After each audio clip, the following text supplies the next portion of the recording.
Agatha. You know the drill, right? As always, I'm counting on you.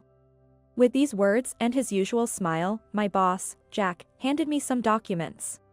I quickly skimmed through the documents and replied that I understood. Once Jack left the office and was out of sight, I rested my forehead on my desk and let out a heavy sigh. My name is Agatha. I work in sales at a company that provides custom design and manufacture of specialized equipment used in food factories and automotive industry. My job mainly involved coordinating with the subsidiaries of our company, and I rarely had to go to business meetings with the actual clients. In these coordination, I hardly ever had a major role. My main job was to accompany Jack to various subsidiary factories, discussing budgets and deadlines for the equipment parts we wanted them to make, and then preparing the reports. Jack was a promising elite worker. His performance stood out even among other salespeople, and both his colleagues and seniors were counting on him. Yet, working under such a person, I didn't feel like I'd grown at all as a salesperson. It seemed that people like him were chosen from the start. Feeling bad about myself, I would tap my cheeks lightly and face my computer screen. That became my daily routine. However, there was a small happiness in my life. I found it enjoyable to have dinner with my beloved family. The only things that would give me emotional support were my kind-hearted husband and my young school-age son with lots of energy. Sometimes, I would get home a bit late, but my husband, concerned, would help prepare dinner, and seeing this, my son would also help by bringing plates to the table. Surrounded by my family at the dinner table, listening to my son's stories about elementary school, I would find solace every day. Because of my family, I somehow managed to do my best at the housework and my job. Then one weekend, both my husband and I were able to take a few days off, so we decided to visit my parents' house, which wasn't far from where we lived. When we arrived, my father greeted us with a smile, and I felt a bit relieved. We had lunch delivered and spent time leisurely. My son seemed to enjoy his time with his grandpa, whom he hadn't seen in a while. My father's now become a cheerful person, but he used to be terribly depressed, having lost my mother, his beloved wife, just before his retirement. I have 2 older brothers, and my father worked hard in a factory to support the family of 5. For him, my mother was someone who emotionally supported him while he devoted himself to his job. Even after her passing, my father continued to work until his retirement, as if trying to forget his loss. But after retiring, he seemed like a person who had no soul. Though I was concerned about him, being the closest geographically but busy with work, I couldn't visit him often, and my brothers, living far away with their families, found it difficult to care for him too.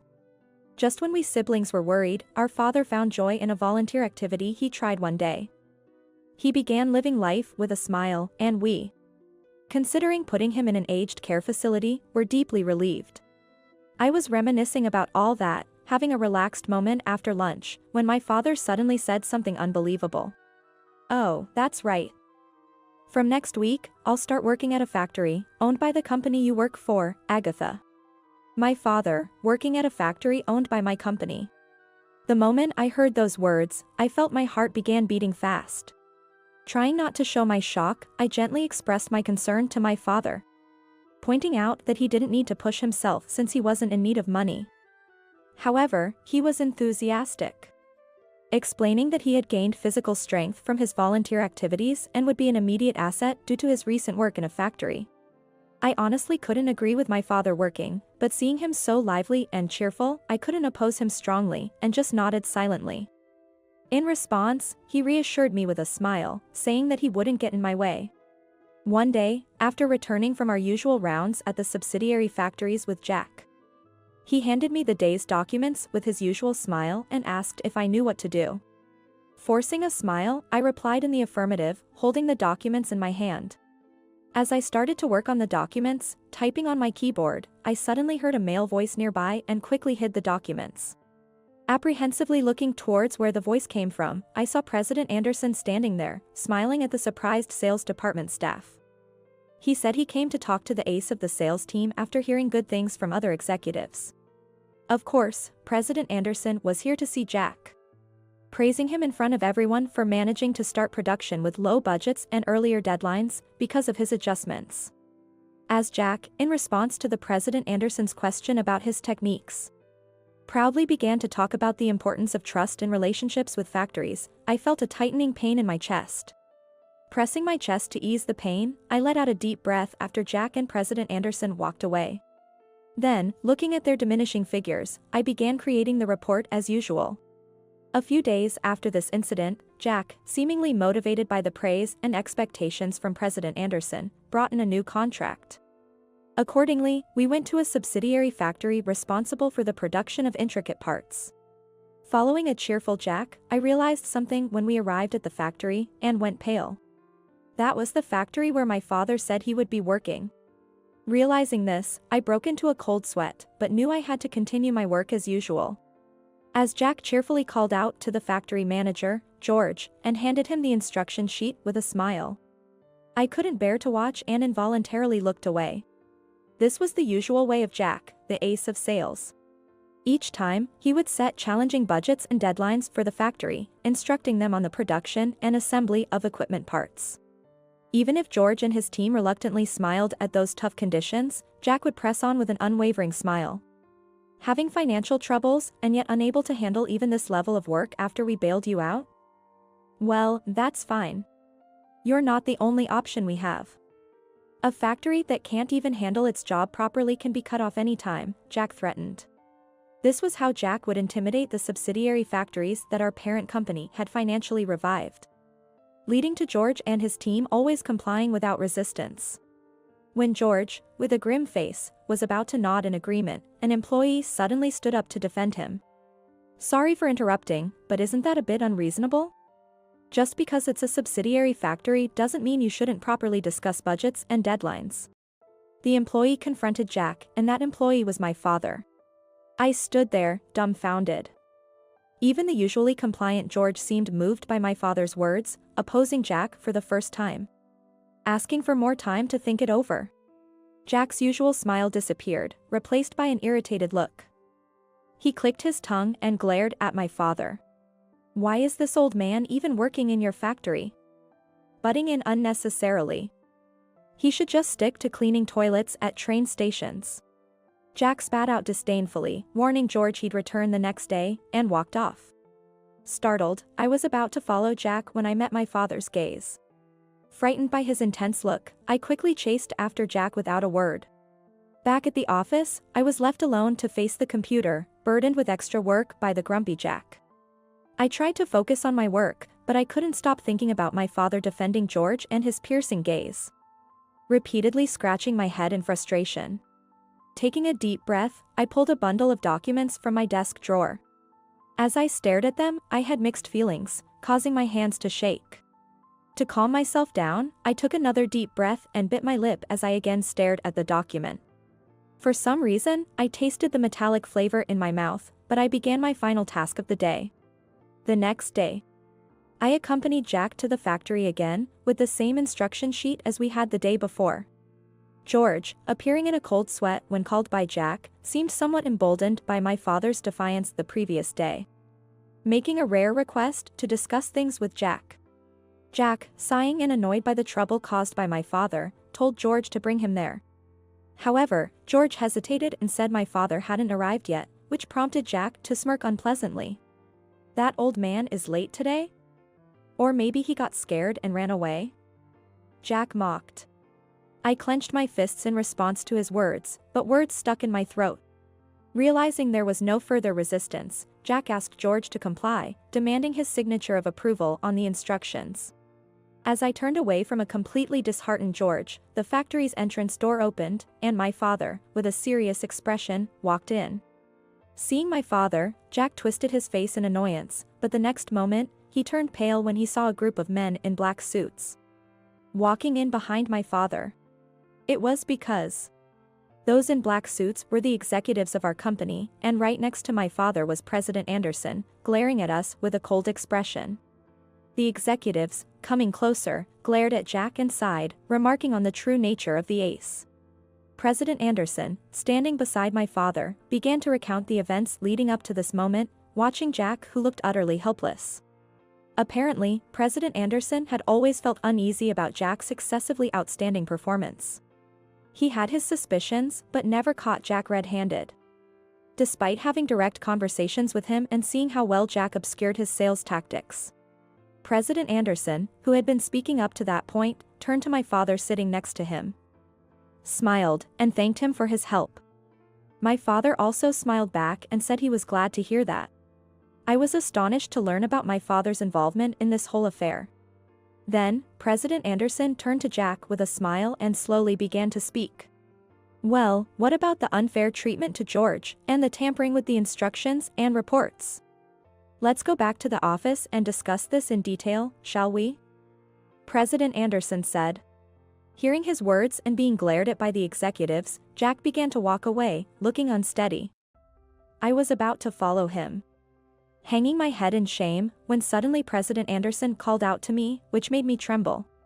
He smiled and noted that the documents Jack handed in yesterday were written by me. In disbelief, I whispered, questioning how he knew. The day before, I gathered the instructions and the tampered reports, hoping the discrepancies would be noticed, and left them on sales manager Alex's desk. It seemed Alex noticed them early in the morning and informed President Anderson. Caught off guard that he realized I was the one who placed the documents, I stood there perplexed. Then President Anderson kindly put his hand on my shoulder and said, "You were the only one who could do this, having worked with Jack all this time. It must have been hard being pushed to the limit. I'm truly sorry for not realizing it sooner." Tears started to stream down my face at his words. President Anderson gently patted my back as I cried like a child. Due to this incident, it became clear to everyone that Jack's achievements were not praiseworthy at all. In fact, he had been threatening not only George but others as well. Consequently, Jack was dismissed. I had braced myself for the same fate. Thanks to President Anderson and Alex, saying they wouldn't have known what Jack was doing without my actions, I only faced a few months of salary reduction. After that, I took over some of the projects that Jack had been handling, working independently and negotiating with George.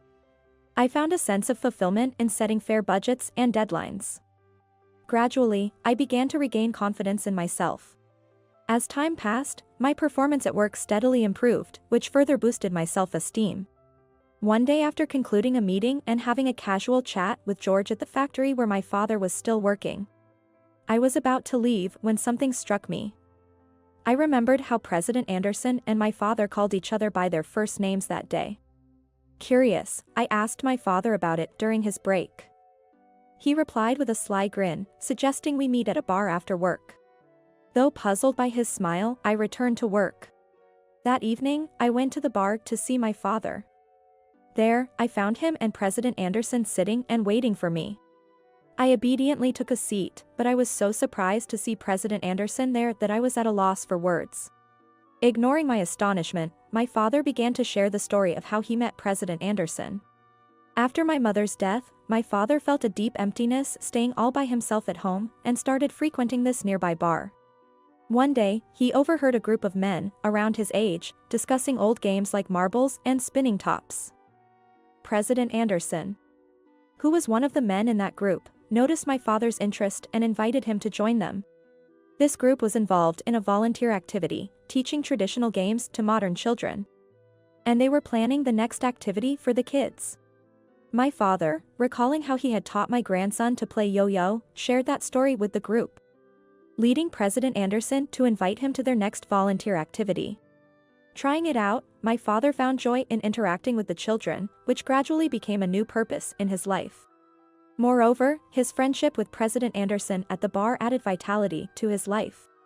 One day, President Anderson, while drunk, inadvertently mentioned his suspicion about possible fraudulent activities within the company's sales department but expressed frustration over the lack of evidence. Wanting to repay President Anderson for giving him a purpose in life, my father offered to help investigate. Given that he worked at a factory all his life and knew what to do, he ensured that he wouldn't be a burden. Initially, President Anderson declined, not wanting to put a burden on my father, but he eventually agreed, appreciating my father's desire to help. I was stunned to learn about their unique connection.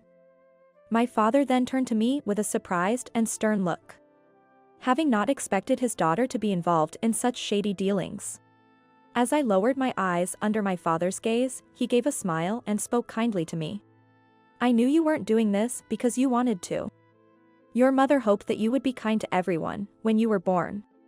As a father, I know there was no way you would treat others poorly. You're just like your mother hoped, a kind person." Hearing my father's words, tears streamed down my face. President Anderson kindly offered me a handkerchief, and with a warm smile, he gently encouraged me to take better care of myself.